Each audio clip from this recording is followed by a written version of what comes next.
एक्सेलमा date र time कसरी निकाल्ने। नमस्कार मित्रहरू, म हुँ सन्तोष महरा भने तपाईहरू हेर्दै हुनुहुन्छ एसपीजेसी1 युट्युब च्यानल।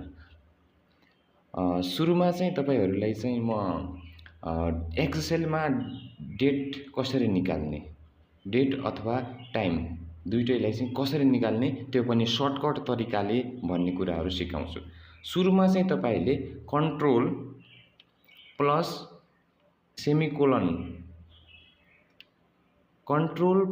सेमिकोलन थिचेर डेट र गते डेट हाम्रो आउँछ र हामी टाइम निकाल्नको लागि चाहिँ हामीले कन्ट्रोल प्लस शिफ्ट सेमिकोलन थिच्यौं भने चाहिँ हाम्रो टाइम आउँछ।